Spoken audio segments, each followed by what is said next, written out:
Bueno, continuamos con este tema de la bancarrota supuesta en la que dijo Andrés Manuel López Obrador estar el país.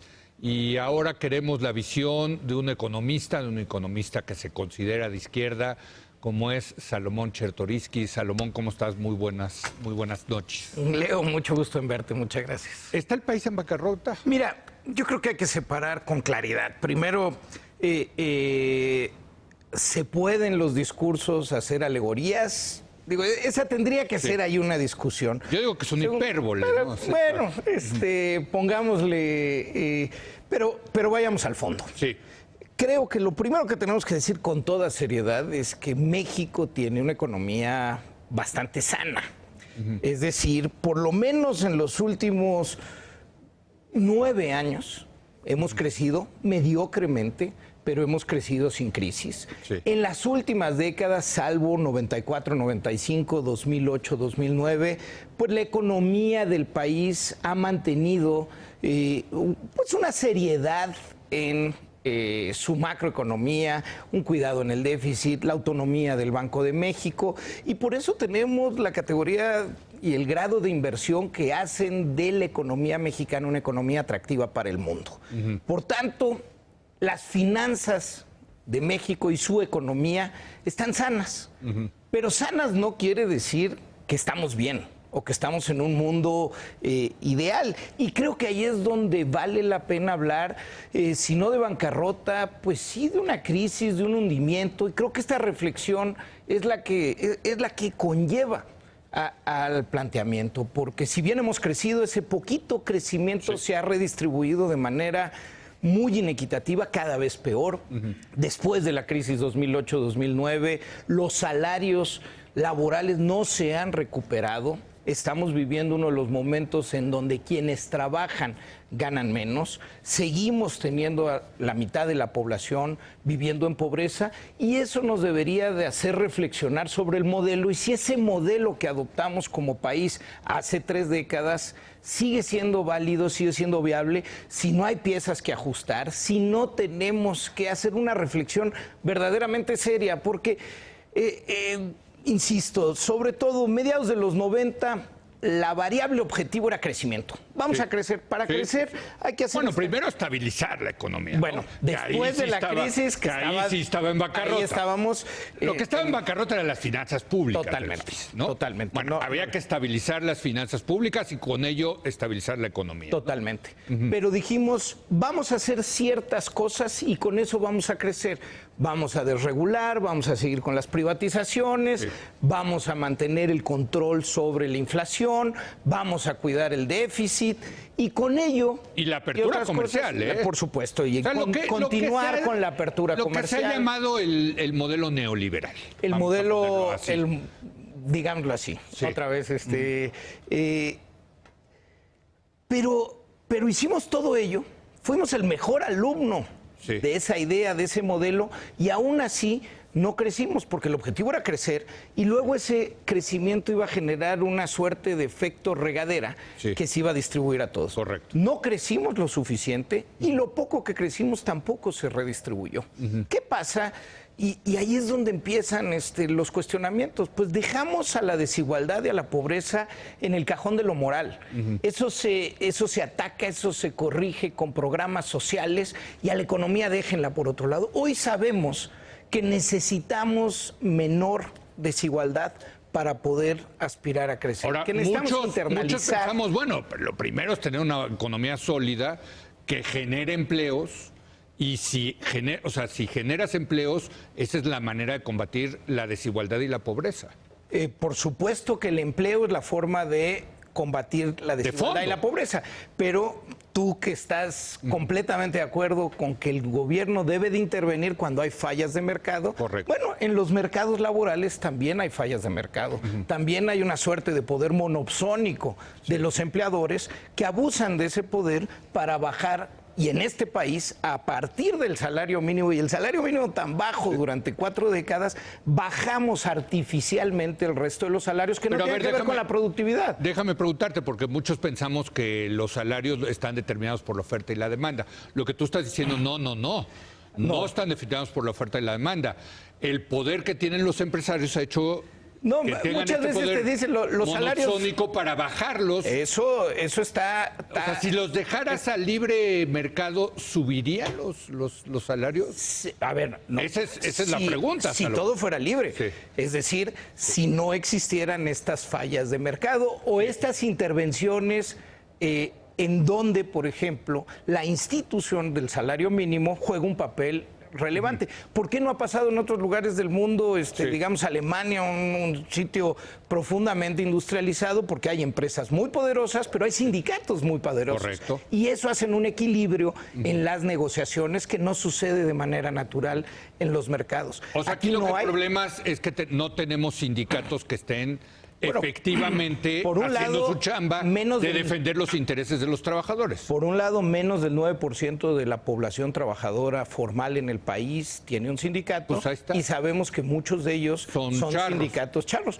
Por eso, y para quien no tiene un sindicato que lo pueda defender, existen algunas instituciones. Una de ellas es el salario mínimo, pero más allá de ello, yo lo que creo es que sí nuestro modelo económico merece.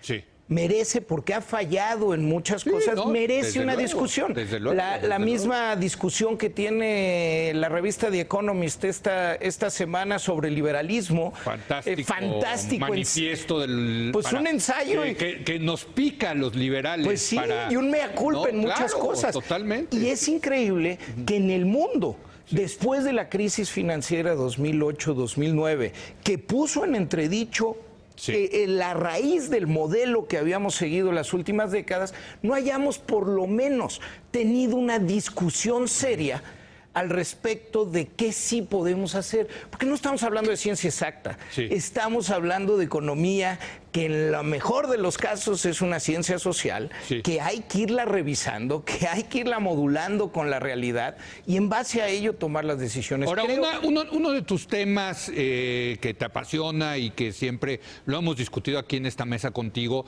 es precisamente el tema del salario mínimo, ¿no? Y te has enfrentado a muchos pues entre intereses y convicciones ideológicas que dicen, Salomón, no, así no puede ser. Pero tú sigues convencido en que esta economía tiene que empezar a cambiar subiendo por decreto el salario mínimo. Estoy convencido, no es la variable única, pero es una variable insustituible para ir mejorando los salarios en general en el país. ¿Por qué? Porque durante 40 años el salario mínimo se utilizó para otros fines, para el control inflacionario. Cuando tú tienes un salario base tan bajo, generas un efecto que jala el resto de la masa salarial también a la baja. Necesitamos de manera moderada y progresiva ir aumentando el salario base, porque con ello los salarios medios de la población van a ir aumentando. Porque hay un hecho que no solo es ético, sino es económicamente inteligente, y es aquel que trabaje en el mercado formal una jornada completa tendría que poder llegar a su casa y vivir con dignidad. Hoy, quien trabaja en muchas ocasiones en el mercado formal, que tiene todas las de la ley, llega a su casa y sigue siendo pobre. Eso en una economía como la nuestra, que no está hundida, pero sí está fallando. Porque si quien trabaja no puede vivir. Claro, si les preguntas a ellos sí dicen el país está en bancarrota. Pues ellos dicen por lo menos. Y muchos de ellos votaron por Andrés Manuel López Obrador, claro. Pues a mí no me ha tocado. Así es. Yo trabajo todos los días, soy una señora que trabaja en una compañía que hace limpieza en un corporativo. Todos los días trabajo y al final mi salario es de menos de 90 pesos. Llego a mi casa al día.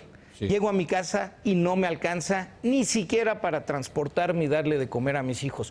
Volteo a ver al país y me dicen, oye, pero las reservas del Banco de México están como nunca y el déficit está en un momento ideal. Bueno, hay algo que está fallando en el modelo económico y creo que sin estridencias, sin apasionamientos engañosos, debemos de entrar a una discusión fuerte. Cuando el presidente electo dice, aquí hay una bancarrota, bueno, Es una hipérbola, permitamos es una el hipérbola. No, pero me gusta porque pero, eso nos permite, es una provocación como la del Economist. Bueno, es que creo que eso nos tenemos que preguntar. Porque finalmente el capitalismo o la economía de mercado, como la quieras llamar, pues no es un sistema perfecto. Ha venido evolucionando con el tiempo, pero yo estoy convencido que dentro del capitalismo sí puede haber, o de la economía de mercado, varias soluciones a estos problemas. Lo que no veo es algo que sustituya a la economía de mercado. Que a ti y a mí todavía nos tocó vivir en un mundo donde supuestamente había un modelo único. Un modelo alternativo, que era el comunismo o socialismo. Pero creo que eso, la economía planeada centralmente, eso ya no existe. Pero sí hemos visto países que han sido más exitosos, Leo. Pero dentro del capitalismo. Sí, las sociales democracias han sido más exitosos en encontrar el equilibrio entre el interés individual y el interés general.